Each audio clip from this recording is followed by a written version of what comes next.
আজকের আলোচনা মূল কথাটা আপনারা শুনে নেন। আল কোরআনের আইন চাই, সৎ লোকের আমরা শাসক চাই। আজকের আলোচনা ধারা আল কোরআনের আইন চাই। আল্লাহ তাআলা কি বললেন? আল্লাহ রাব্বুল আলামিন বললেন, আল্লাহ সুবহানাহু ওয়া তাআলা কত সুন্দর করে বান্দাদেরকে জানিয়ে দিলেন, ইন্নাদ-দীনা ইনদাল্লাহিল ইসলাম। আল্লাহ বান্দাদেরকে জানিয়ে দিলেন, নিশ্চয় আমার কাছে সব থেকে পছন্দনীয় ধর্মের নাম হলো ইসলাম। জোরে বলি সুবহানাল্লাহ। বলেন আল্লাহর কাছে সব থেকে পছন্দনীয় ধর্মের নাম কি? ইসলাম। আল্লাহ বলছে, সৃষ্টিকর্তা বলছে। কোন আল্লাহ বলছে? হাল আতা আলা ইনসানি হিনুম মিনাদ দাহরি লাম ইয়াকুম শাইআন মাযকুরা। ওই রব বলছে যে রব তোমাকে উল্লেখযোগ্য কোনো কিছুই ছিল না, সেই রব তোমাকে উল্লেখযোগ্যহীনতা থেকে তোমাকে উল্লেখযোগ্য একটা মানুষ রূপে তোমাকে সৃষ্টি করে মানুষ শ্রেষ্ঠ জাতি হিসাবে আখ্যায়িত করে দিয়েছে। ও মানুষ, তোমাদেরকে ওই রব বলছে আমার কাছে সব থেকে পছন্দনীয় ধর্মের নাম হলো ইসলাম। তাহলে বলেন, ইসলাম ছাড়বেন না ধরবেন? ইসলাম ছাড়বেন না ধরবেন? ধরবেন। ইসলামকে পরিপূর্ণ একটা আপনার জীবন বিধান, জীবন ব্যবস্থা হিসাবে আপনার আমার জীবনে যদি আমরা যদি গড়তে পারি, তবে ইসলাম শব্দের অর্থ হলো শান্তি। তবে আমাদের দুনিয়াতেও শান্তি, সংসারেও শান্তি, আখিরাতেও শান্তি, পরকালেও শান্তি, কবরেও শান্তি। একটু চিল্লায় বলবেন না সুবহানাল্লাহ। আল্লাহ বললেন, আমার কাছে সব থেকে ধর্মের পছন্দনীয় ধর্মের নাম হলো ইসলাম। আল্লাহ রাব্বুল আলামিন সব থেকে পছন্দনীয় ধর্মের নাম হলো ইসলাম। এই ইসলামকে আমাদের উপরে দিয়ে দিল। তাহলে আমরা ওই ইসলামের পরিপূর্ণ ইসলামকে ধরে নিলাম। এখন আল্লাহ তাআলা বললেন, তোমরা ইসলামকে গ্রহণ করলে, তোমরা ইসলামকে তোমাদের জীবন বিধান বানিয়ে নিলে, জীবন ব্যবস্থা তৈরি করে নিলে। আল্লাহ রাব্বুল আলামিন জানিয়ে দিলেন, আল ইয়াউমা আকমালতু লাকুম দীনাকুম ওয়া আতমামতু আলাইকুম নি'মাতি ওয়া রাদিতু লাকুমুল ইসলাম দীনা। জোরে বলি সুবহানাল্লাহ। আল্লাহ তাআলা বললেন, ইসলাম তোমরা গ্রহণ করেছো, আমি তোমাদের জন্য ইসলামকে নিয়ামত দিয়া পরিপূর্ণ করে দিলাম। সুবহানাল্লাহ। ইসলাম পরিপূর্ণ করে দিলেন। ইসলাম নিয়ামত দিয়া। কি চাও ইসলামে? আপনি ইসলামের ভিতর থেকে আপনি কোনটা জানতে চান? গরিবের হক, এতিমের হক, ধনীদের হক, জমিনের হক, সেজদায় হক, আল্লাহর হক, রাসূলের হক, একে অপরের প্রতি হিংসা বিদ্বেষ ভুলে যাওয়া, ইসলামের ভিতরে কি নাই? সব আছে। এখন আল্লাহ ইসলাম দিলেন, পরিপূর্ণ করে দিলেন।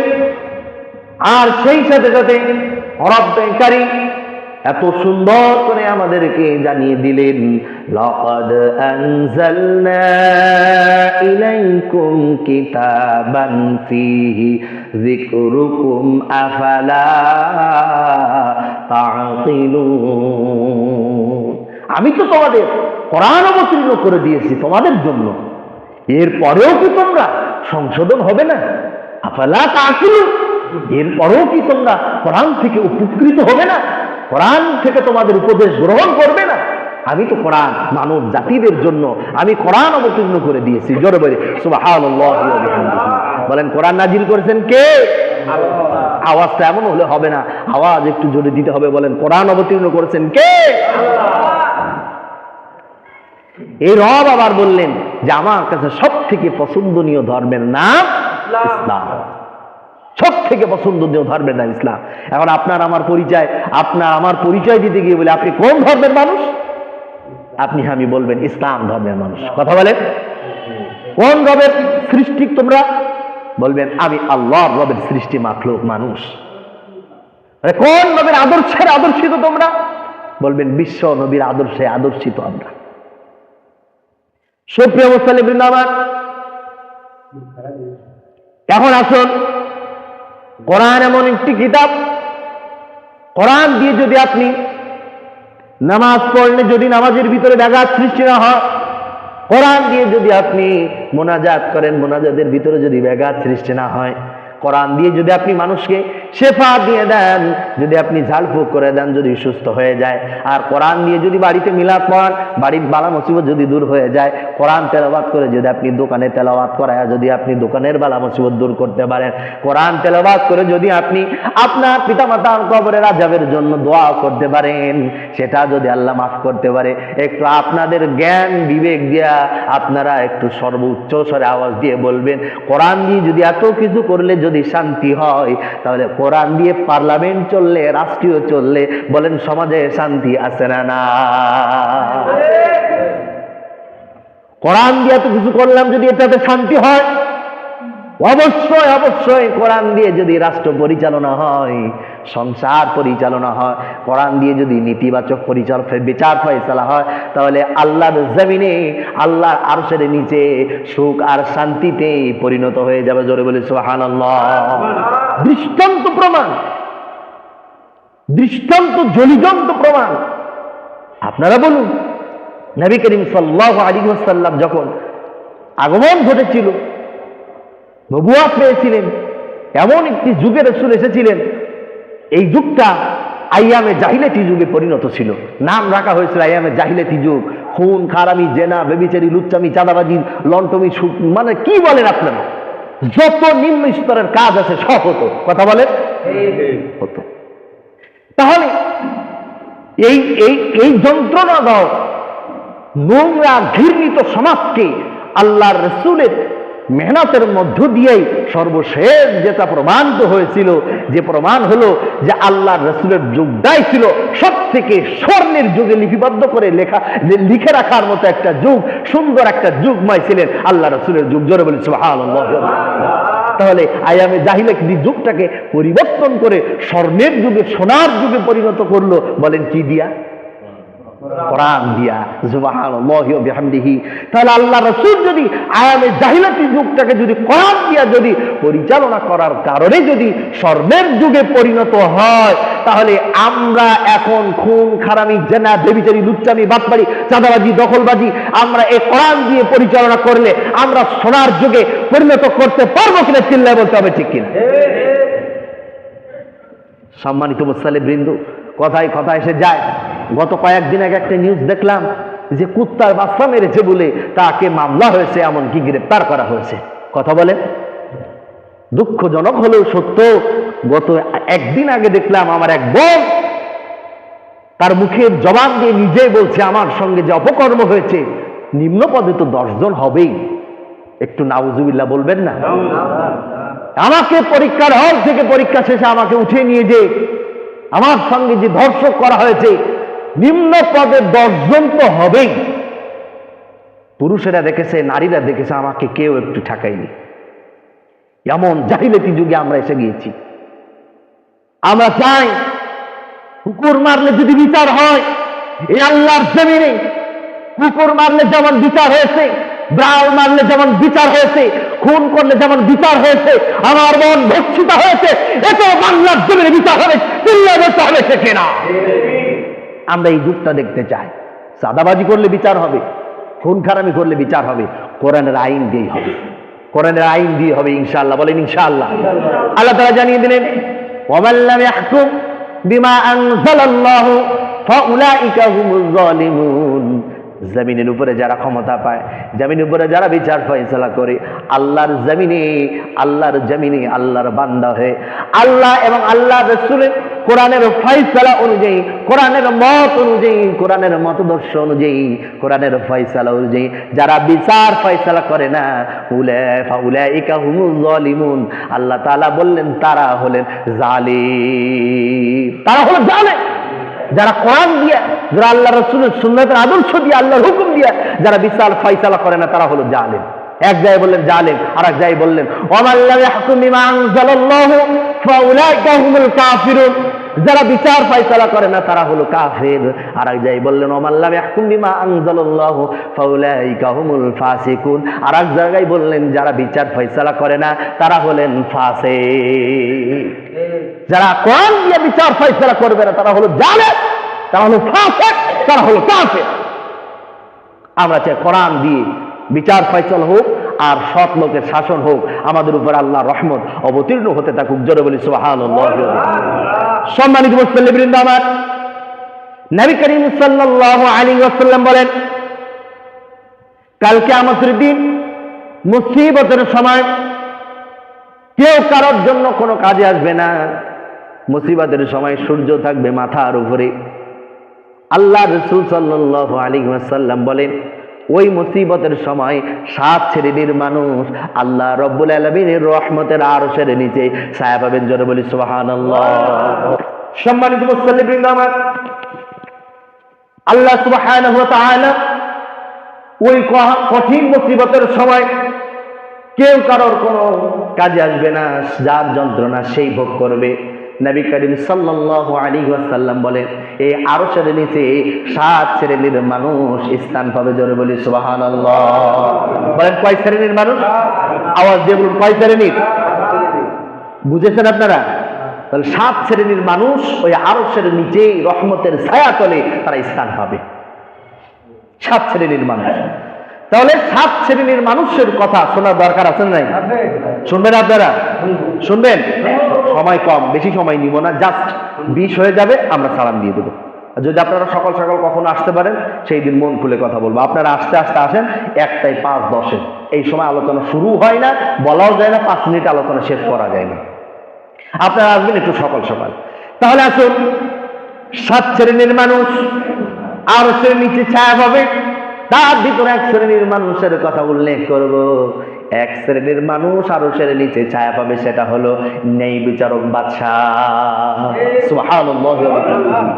ন্যায় বিচারক বাদশাহ আরশের নিচে ছায়া পাবে। তাহলে আমরা ন্যায় বিচারক বাদশাহ চাই কিনা? বলেন চাই কিনা? ন্যায় বিচারক বাদশাহ আমরা চাই কিনা? চাই। আমরা ন্যায় বিচারক বাদশাহ চাই।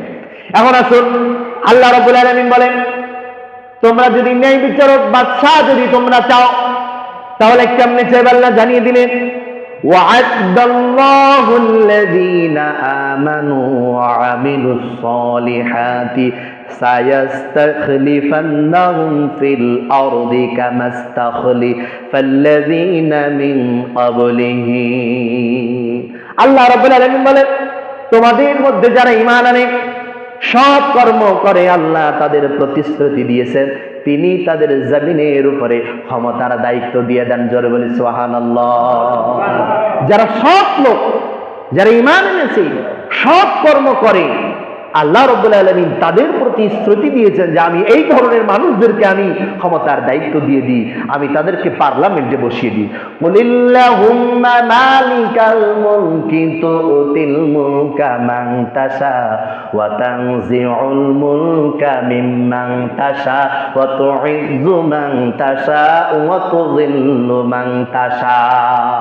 বলেন ক্ষমতা দেওয়ার মালিক কে? আল্লাহ। আওয়াজ দিয়ে বলুন কে? আল্লাহ। আবার ক্ষমতা ছিনিয়ে নেওয়ার মালিক কে? ক্ষমতায় বসিয়ে সম্মানের সাথে রাখার মালিক কে? আবার ক্ষমতায় বসিয়ে অসম্মানিত, লাঞ্ছিত, বাঞ্ছিত করার মালিক কে? তাহলে আল্লাহ তাআলা বললেন যারা ঈমান আনে, সৎ কর্ম করে, আমি তাদের প্রতিশ্রুতি দিচ্ছি আমি তোমাদেরকে তাদের জন্য প্রতিনিধি, আমি তোমাদের জন্য তাদেরকে আমি নেতা হিসেবে বানিয়ে দিব। বলেন ওয়াদা কার? বলেন ওয়াদা কার? আল্লাহ। এখন আপনারা আমরা একটা জিনিস সুন্দর করে জানি, রিজিকের মালিক কে? আল্লাহ। তাই বলে কি আল্লাহ কখনো গালে তুলে খাওয়াইছে? বলেন চেষ্টা থাকতে হবে কার? বলেন চেষ্টা থাকতে হবে কার? চেষ্টা থাকতে হবে আমাদের চেষ্টা থাকতে হবে। রিজিক দেওয়ার মালিক কে? আরে আল্লাহ বলেছেন তোমাদেরকে ঈমানদার, নামাজি, মুত্তাকিন, পরহেজগার, তোমাদের হক পরিপূর্ণ বুঝে দেওয়ার মতো মানুষদেরকে আমি প্রতিশ্রুতি দিচ্ছি আমি তোমাদেরকে নেতা বানায় দেব, ক্ষমতাশীল বানায় দিব, বাদশা বানায় দেব, আমি ওয়াদা করলাম। বলেন চেষ্টা থাকতে হবে কাদের? চেষ্টা থাকতে হবে কাদের? সময় আছে না নাই? সময় আছে না নাই? তাহলে আমরা যোগ্য, আমরা যোগ্য প্রার্থীকে বেছে আমাদের সেবায় নিয়োজিত করব, এমন মানুষকে আমরা সিলেক্ট করব। পারবো ইনশাআল্লাহ? আল্লাহ তাআলা জানিয়ে দিলেন, এটাও জানিয়ে দিলেন, তোমরা বদকারের সাথে যাবা না, আমলকারের সাথে যাবা, মুমিনদের সাথে যাবা না, মুত্তাকিনদের সাথে যাবা না, বেঈমানদার সাথে যাবা, বেনামাজির সাথে যাবা। আল্লাহ রাব্বুল আলামিন জানিয়ে দিলেন, ইয়া আইয়ুহাল্লাযীনা আমানু তাকুল্লাহা ওয়া কুনু মা'আস সাদিকিন। হে ঈমানদারগণ, তোমরা মুত্তাকিন, সাদিকিন, সালেহ, সৎ আমলকারী ব্যক্তিদের সাথেই তোমরা থাকো। সুবহানাল্লাহি ওয়া বিহামদিহি। যাও, তোমরা সৎ যোগ্য প্রার্থীর পাশেই তোমরা থাকো। তোমাদের আমানত, তোমাদের হকদারিতা পরিপূর্ণ জায়গায় সমর্থন করো। যেখানে প্রয়োজন আপনি আওয়ামী লীগ করবেন কি বিএনপি করবেন, জামাত করবেন, শিবির করবেন, উলামা লীগ করবেন, কি করবেন সেটা আমি জানি না, কিন্তু বিবেকটা আপনার কাছে, আপনি বিবেক খাটায় দেখবেন। চিল্লায় বলেন ঠিক কিনা? আপনার ব্রেন আছে, আকল আছে, আপনি খাটায় দেখবেন কোরআনের সাথে মিলে কিনা, আপনি মিলাই নিন। সম্মানিত মুসলিমবৃন্দ আমার, তাহলে আমরা সব যোগ্য আমরা সিলেক্ট করতে চাই। সব যোগ্য নেতা সম্পর্কে আল্লাহ জানিয়ে দিলেন। সৎ নেতার গুণাবলী কি থাকবে আল্লাহ রাব্বুল আলামিন জানিয়ে দিলেন। সৎ নেতার গুণাবলী কি? ইন্নাল্লাহা ইয়া'মুরুকুম আন তুওয়াদ্দুল আমানাতি ইলা আহলিহা ওয়া ইযা হাকামতুম বাইনান নাসি আন তাহকুমু বিল আদল ইন্নাল্লাহা নি'মা ইয়া'iযুকুম বিহি ইন্নাল্লাহা সামিআন বাসীরা। আল্লাহু আকবার বলেন একটু। আল্লাহ রাব্বুল আলামিন বলেন, নিশ্চয়ই আল্লাহ রাব্বুল আলামিন বলেন, ইন্নাল্লাহা ইয়া'মুরুকুম আন তুআদ্দুল আমানাতি। সব যোগ্য নেতার এক নম্বর কাজ হল আল্লাহর উপরে ভয় রেখে প্রত্যেকের আমানত সঠিকভাবে বুঝিয়ে দেয়। সঠিকভাবে বুঝিয়ে দেয় তার আমানত, তার কাছে আমানত পৌঁছাইয়া দেয়, তার আমানত তার বাড়িতে পৌঁছাইয়া দেয়, নাই ডেকে নিয়ে তাকে সঠিকভাবে বুঝাইয়া দেয়। তুমি রাষ্ট্রীয়ভাবে 5 কেজি চাউল পেয়েছো, 5 কেজি চাউলই তুমি গ্রহণ করো। তুমি সরকারিভাবে একটা কম্বল পেয়েছো, একটা কম্বলই গ্রহণ করো। তুমি দুম্বার মাংস পেয়েছো, সৌদি আরব থেকে এসেছে 5 কেজি করে, তুমি 5 কেজি গ্রহণ করো। 10 কেজি পেয়েছো, 10 কেজি গ্রহণ করো। এমনটা নয় 4 কেজি তোমাকে দেয় আর 1 কেজি নিজের পকেটে ভরে নেয়। এমন নেতা আমরা চাই না। চিল্লা বলে ঠিক না? এই তো অভিযান কয়েকদিন আগেই দেখলাম, দুম্বার মাংস এসেছে, কেজি কেজি মাংস পাওয়া যাচ্ছে নেতা কর্মীদের বাড়ির ভিতরে। সৌদি আরব থেকে বলেন যে মাংস, দুম্বার মাংস দিয়েছে, এটা কি নেতার হক না গরিবের হক? গরিবের হক, ইতিমদের হক, মিসকিনদের হক, অসহায়দের হক। কোন নেতা, কোটিপতি নেতার বাড়িতে এই মাংস ঢুকাতে পারে না। কথা বলে? আমরা এমন নেতা চাই। আমরা এমন নেতা চাই যে নিজে না খায়া অপরকে জনগণের জন্য সেবক হয়ে থাকবে, কসাইদার হয়ে থাকবে না। আমরা এমন নেতা চাই। তাহলে কি হলো? সে হলো আমানত তাদের কাছে বুঝিয়ে দিবে, তাদের আমানত বুঝিয়ে দিবে, তাদের অংশ সুন্দর করে বুঝিয়ে দিবে। আর তাদের যখন কোনো বিচার ফয়সালা করবে, কেমন ভাবে বিচার ফয়সালা করবে? বিচার ফয়সালা সুন্দরভাবে মীমাংসা সুন্দর করে দিবে। এমনটা না তোমার বিচার দুইজনের ভিতরে ঝগড়া হয়েছে, একজনকে মালদার পাইটি রেখে চোখে চোখে ইশারায় রেখে আলাপ আলোচনা করবে, আমি তোমার দিকে ফয়সালাটা তোমার দিকে নিয়ে যাব, কি করা যায়? লাইন তো অনেক আছে। বলে কি করা যায়? বলে আমি তো আছি, তারপরে আরো 5 জন থাকবে, 10,000 টাকা চা নাস্তা করার জন্য দিনে মনে হয় সহজে হয়ে যাবে। আছে না নাই? বাস্তবতা আছে না নাই? বিচার ফয়সালা এমন ভাবে 10,000 টাকা 20,000 টাকা পকেটের ভিতরে ঢুকায় নেয়, বিচার ফয়সালা করে আবার যা জরিমানা হয় জরিমানার থেকে অর্ধেক খেয়ে ফেলায়। এমন আছে না নাই? আমরা এমন নেতা চাই না যে টাকার বিনিময়ে বিচার ফয়সালা করে। কথা বলেন ঠিক কিনা? সত্য, সঠিক, ন্যায়, সাক্ষী সাথে নিয়ে ইনসাফের সাথে বিচার ফয়সালা করবে, এমন নেতাকে আমরা সিলেক্ট করতে চাই। পারবো ইনশাআল্লাহ? সম্মানিত মুসলিমবৃন্দ আমার, এবার আসুন কেমন? তাহলে আমরা কি চাই? সৎ এবং যোগ্য লোক চাই যে আমাদের হক পরিপূর্ণ বুঝিয়ে দিবে, তাহলে 1 নম্বরে আবার আসুন আমরা ন্যায় বিচারক বাদশাকে আমরা সিলেক্ট করতে চাই, যিনি আমাদের প্রতি সর্বসময় ন্যায় বিচার করবে। আল্লাহ রাব্বুল আলামিন জানিয়ে দিলেন, ইয়া আইয়ুহাল্লাযীনা আমানু কুনু কাওয়ামিনা بالقسط شهداء لله ولو على أنفسكم أو الوالدين والأقربين। ন্যায় বিচারক বাদশা কেমন হবে, তার বিচার ফয়সালাটা কেমন হবে? হে মুমিনগণ, তোমরা যখন আল্লাহর উপলক্ষে, আল্লাহর উদ্দেশ্যে সাক্ষ্যকে সামনে রেখে, সাক্ষীদেরকে সামনে রেখে যখন তোমরা বিচার ফয়সালা করবে, যদিও তোমাদের বিচার ফয়সালাটা যদি তোমার সন্তানের হয়, যদিও তোমার বাবার হয়, যদিও তোমার মায়ের হয়, যদিও তোমার আত্মীয়র হয়, তুমি কারোর পক্ষপাতিত্ব করবে না। সঠিক বিচার যেটা তোমরা সেটাই করবে। জোরে বলি সুবহানাল্লাহ। এমন লোক আছে না নাই? আমার দলের লোক বেকসুর খালাস, বলেন আছে না নাই?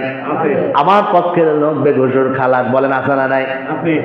বান্দা কত যে এরকম দেখেছি বিগত দিনে। আমার এক অত্যন্ত কাছের একজন মানুষকে যখন পুলিশে ধরে নিয়ে গেল, আমি মনে করলাম একটু সহযোগিতার প্রয়োজন, এমন একজন নেতার কাছে গেলাম, মালদারি পাইটি, তখন তিনি আওয়ামী লীগ করতেন। বলে কোনো সুযোগ নাই। কি হলো? কোনো সুযোগ নাই। ওসি সাহেবের বলবো কি, ও জামাত ইসলাম করে, ও কোনো সুযোগ নাই। ওই ব্যক্তির দলের একজন লেডা গাঁজা সহ ইয়াবা সহ ধরা পড়লো। সকালে গেল, বিকালে বাড়ি চলে আসলো সালাম দিতে দিতে। আমরা এমন বিচারক চাই না যে সকালে অনুমোদন হয়ে যাবে, বিকালে তাকে আবার বাড়িতে নিয়ে আসবে তার পক্ষের লোক বলে। এমন যোগ্য নেতা আমরা চাই, যার বাবার জন্য আইন, যার মায়ের জন্য আইন, তার সন্তানের জন্য আইন, তার দলের জন্য আইন, তার বাহিরের দলের বাহিরের লোকের জন্য যে আইন, একই হোক, আইনের উপরে সঠিক আইন চলবে। চিল্লায় বলেন ঠিক না? বলেন কথাটা কার? কথাটা হলো আল্লাহ। এখন আসুন, এই দৃষ্টান্ত নিয়ে আপনাদেরকে একটি ঘটনা সুন্দর করে শোনাইতে চাই। খলিফাতুল মুসলিমিন হযরত ওমর ফারুক রাদিয়াল্লাহু তাআলা আনহু, তার ক্ষমতার সময় তার শাসন ব্যবস্থা এমন ছিল, তার কঠিন শাসন ব্যবস্থা ছিল, যে যত বড় অপরাধ করবে তার তত বড় শাস্তি কোরআনের আইন অনুযায়ী। রাতের আধারে ঘুরে ঘুরে খলিফাতুল মুসলিমিন দেখতো কার কোনটা ত্রুটি রয়েছে। যদি কোন ত্রুটি পাইতেন, সঙ্গে সঙ্গে খলিফাতুল মুসলিমিন নিজে চাউল অথবা আটা অথবা কাপড় অথবা প্রয়োজনীয় যা লাগবে নিজে মাথায় করে মিসকিনের বাড়ি যে হাজির হয়ে যেত। জোরে বলে সুবহানাল্লাহ। খলিফাতুল মুসলিমিন ওমর ফারুক রাদিয়াল্লাহু তাআলা আনহুর কাছে আওয়াজ আসলো। কি আওয়াজ? তার সন্তান সামাদ, সন্তান কুচক্রে পড়ে জেনা করে ফেলেছে। সন্তান যখন জ্ঞান ফিরেছে, নিজে আওয়াজ দিতে লাগলো, আব্বাজান, আমার আব্বাজানের কান পর্যন্ত যেন কথাটা পৌঁছায় যায়, আমি জেনা করে ফেলেছি। আমার কোরআনের ফয়সালা অনুযায়ী যা বিচার ফয়সালা হয়, আমি সন্তান হিসেবে আমার আব্বাজানের কাছ থেকে সেই বিচার ফয়সালাটা চাই। বিচার ফয়সালাটা চাই। আব্বাজানের পর্যন্ত খবর পৌঁছে গেল। বলেন ওমর ফারুক রাদিয়াল্লাহু তাআলা রাগ কম না বেশি? এই খবর যখন পৌঁছলো, রাজ্যের অলিতে গলিতে খবর হয়ে গেল। এতদিন তো ওমর ফারুক রাদিয়াল্লাহু তাআলা মানুষের বিচার ফয়সালা করেছে, আজকে কেমন বিচার ফয়সালা করে ওমরের নিজের সন্তানের বিচারটা আমরা একটু দেখতে চাই। মসজিদে নববীর সামনে সবাই উপস্থিত। ওমর ফারুক রাদিয়াল্লাহু তাআলা তার নিজ সন্তানের বিচার করবেন। ওমর ফারুক রাদিয়াল্লাহু তাআলা চাবুক নিলেন, মদিনাতুল মুনাওয়ারায় মসজিদে নববীর সামনে ঘটনা হলো, আমার সন্তানের বিচার আমি নিজেই করব। কোনো উজির দিয়া করব না, কোনো প্রজা দিয়া করব না, কোনো বাচ্চা দিয়া করব না, কোনো চাকর দিয়া করব না। যদি আমি কোনো ব্যক্তি দ্বারা দিয়ে যদি আমি বিচার ফয়সালা করাই, তাহলে দেখা যাবে আমার সন্তান নিজের সন্তান বলে মায়া করবে, মায়ের কম হয়ে যাবে, হয়তো মারবে, শাস্তি কম হয়ে যাবে, শক্তি প্রয়োগ কম করবে, আদর যত্ন দেখাবে। তোমরা সবাই যে যেখানে আছো, হয় থাকলে থাকতে পারো, যাইলে যাইতে পারো, আমার নিজের সন্তানের জন্য আমি নিজেই বিচার ফয়সালা করব। চিৎকার মেরে বলুন সুবহানাল্লাহ। ওমর ফারুক রাদিয়াল্লাহু তাআলা আনহু এই আওয়াজটা দিলেন কারণে যে আমি নিজেই বিচার ফয়সালা করব। তার দিলের ভিতরে তামান্না, আর আওয়াজটা যেন বাজতেছিল কোরআনের আয়াত, আর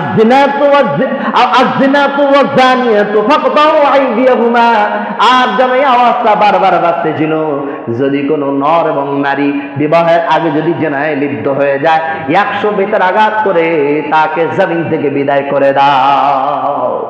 আর যদি কোনো নর এবং নারী যদি বিবাহের পরে যদি জেনায় লিপ্ত হয়ে যায়, তাকে তোমরা আগ পাথরে আঘাত করতে করতে করতে জমিন থেকে বিদায় করে দাও।